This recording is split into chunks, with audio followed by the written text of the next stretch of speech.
Meu nome é Helena Duarte. Tenho 33 anos e, durante muito tempo, achei que família significava suportar certas coisas em silêncio. Eu estava errada. Durante um ano inteiro, todos os domingos, minha família fazia questão de me lembrar que eu era, segundo eles, a pessoa que tinha dado errado. Tudo começou depois que perdi meu emprego em Campinas, São Paulo. Não foi uma demissão vergonhosa. A empresa fechou um setor inteiro e dezenas de pessoas foram dispensadas comigo. Mesmo assim, para minha família, aquilo virou uma espécie de prova de que eu nunca chegaria a lugar nenhum. Todo domingo, às 2 da tarde, eu precisava ir à casa dos meus pais, no bairro Taquaral. Minha mãe, Sônia, preparava o almoço. Meu pai, Roberto, ficava na ponta da mesa. Minha irmã, Camila, aparecia com o marido e os 2 filhos. E, de alguma maneira, sempre encontravam um jeito de transformar aquele almoço em um julgamento. No primeiro domingo, meu pai perguntou: "E o emprego novo, Melena?" "Ainda estou procurando." Ele riu. Camila também. Minha mãe apenas abaixou os olhos para o prato e disse: "Você precisa aceitar que talvez precise começar por baixo." Eu engoli a resposta. No domingo seguinte, meu pai colocou uma pilha de contas sobre a mesa e perguntou se eu já tinha aprendido a administrar a vida como adulta. No outro, Camila comentou que conhecia uma vaga de recepcionista. "Não exige muita experiência", ela disse sorrindo. Eu sabia exatamente o que aquilo significava. Eles não estavam tentando me ajudar. Estavam tentando me diminuir. E aquilo continuou, domingo após domingo, durante semanas, depois meses. Às vezes eram piadas. Outras vezes, comparações com Camila. Meu pai adorava lembrar que ela tinha comprado um apartamento em São Paulo enquanto eu ainda morava de aluguel. Eu nunca contei a eles que, enquanto procurava emprego, estava trabalhando escondida em outra coisa. Não porque tivesse vergonha, mas porque, pela primeira vez na vida, eu queria construir algo que fosse somente meu. Toda noite, depois de voltar daqueles almoços, eu fechava a porta do meu pequeno apartamento, ligava o computador e trabalhava até tarde. Eles achavam que eu estava fracassando. Eu sabia que ainda não tinha vencido. A diferença era pequena, mas importante. Eu estava preparando algo. E durante 11 meses, ninguém da minha família descobriu. Até chegar o último domingo antes da reunião anual. Naquela tarde, meu pai levantou o copo e disse: "Espero que no próximo ano, Helena finalmente tenha alguma coisa da qual possa se orgulhar." Todos riram. Eu também. Mas dessa vez não porque achei engraçado. Eu já sabia o que aconteceria na reunião anual. E eles não faziam a menor ideia de quem estaria sentado na primeira fila. Na segunda-feira seguinte, eu tomei uma decisão. Não iria mais tentar convencer minha família de que eu estava bem. Eu simplesmente deixaria que acreditassem no que quisessem. Durante aqueles 11 meses, eu havia construído uma pequena empresa de consultoria digital dentro do meu apartamento. Comecei sozinha, usando uma mesa velha, um computador usado e algumas economias que ainda tinha. No início, eu atendia pequenos comerciantes de Campinas que precisavam melhorar suas vendas pela internet. O primeiro cliente foi uma padaria, depois veio uma loja de roupas, depois um restaurante. Aos poucos, os contratos começaram a crescer. Eu não estava rica, nem perto disso, mas pela primeira vez, minhas contas estavam sendo pagas por algo que eu mesma tinha construído. Mesmo assim, aos domingos, eu continuava sendo a filha desempregada. Eu nunca contei nada. Havia uma razão. 3 anos antes, quando Camila abriu sua primeira loja, meu pai havia usado parte das economias da família para ajudá-la. Quando eu pedi um pequeno empréstimo para começar meu negócio, ele respondeu que eu precisava aprender a parar de sonhar. Aquilo ficou comigo. Então, quando meu negócio começou a funcionar, decidi não pedir aprovação de ninguém. Só que havia algo que minha família não sabia. Um dos meus primeiros clientes era uma empresa chamada Vale Verde Participações, dona de vários imóveis comerciais na região de Campinas. O proprietário, o Sr. Augusto Ferraz, era um homem discreto. Depois de alguns meses trabalhando com ele, ele me fez uma proposta inesperada. Queria que eu assumisse a estratégia digital de todas as empresas do grupo. Era um contrato muito maior do que qualquer coisa que eu já tivesse feito. Aceitei. E foi justamente esse contrato que mudou minha vida. Enquanto minha família continuava me chamando de fracassada, eu estava viajando para reuniões, assinando documentos e administrando campanhas de uma empresa que movimentava milhões de reais por ano. Ainda assim, eu mantive silêncio. Até que numa quinta-feira de novembro recebi um convite. Era para a reunião anual do Grupo Vale Verde. Eu seria apresentada oficialmente como nova diretora de operações.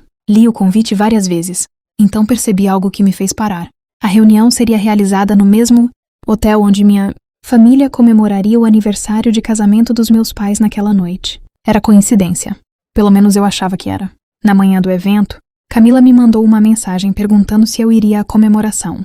Respondi apenas: "Vou." Ela respondeu com uma figurinha rindo. Só não apareça com aquela sua cara de desempregada. Eu coloquei o celular sobre a mesa. Dessa vez não senti raiva. Senti calma, porque naquela noite, minha família finalmente descobriria que os 11 meses de humilhação tinham sido construídos sobre uma mentira. E eu ainda não sabia que a maior surpresa não seria a minha promoção. Seria o nome que apareceria no contrato colocado sobre a mesa. Naquela noite, cheguei ao hotel pouco antes das 7. O salão estava cheio. Havia empresários, funcionários, investidores e pessoas que eu só conhecia por chamadas de vídeo. Pela primeira vez, eu não estava escondida atrás de uma tela. Eu estava no centro daquilo. Poucos minutos depois, meu telefone vibrou. Era minha mãe. Estamos chegando. Não faça nenhuma cena hoje. Eu quase sorri. Minha família ainda acreditava que eu estava ali apenas para participar da comemoração. Quando meus pais, Camila e o restante da família entraram no salão, ninguém percebeu imediatamente quem eu era.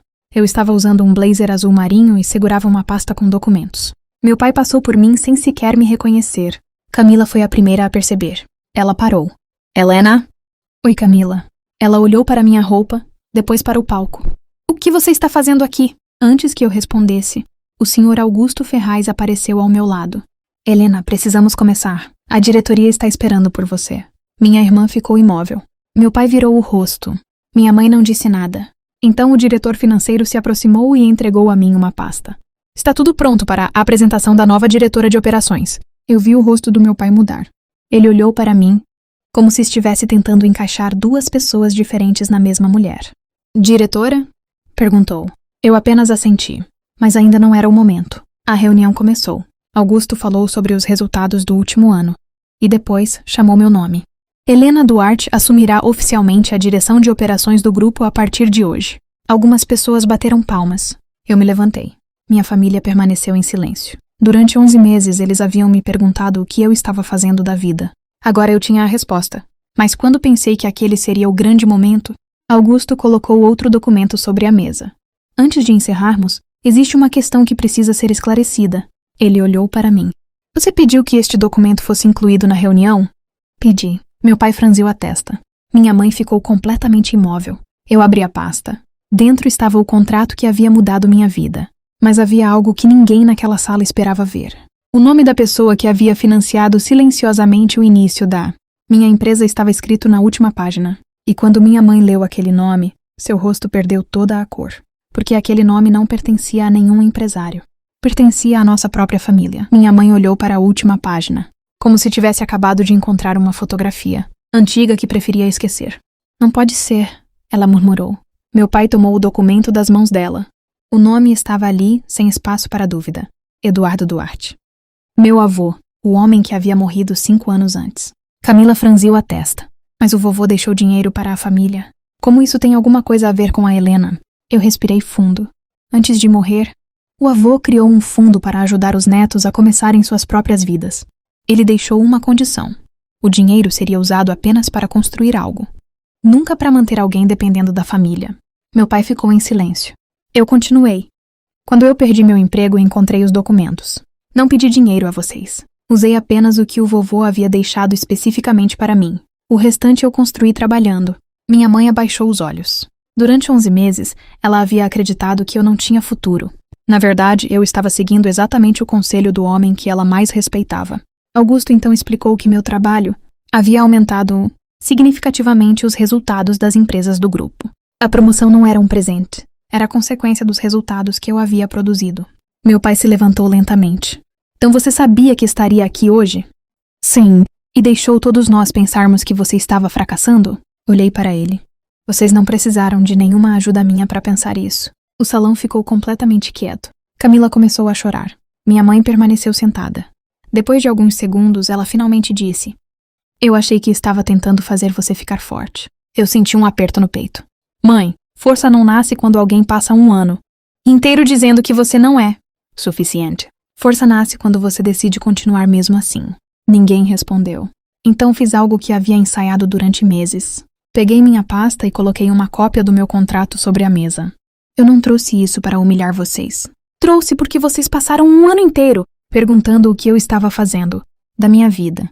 Olhei para cada um deles. Agora vocês têm a resposta.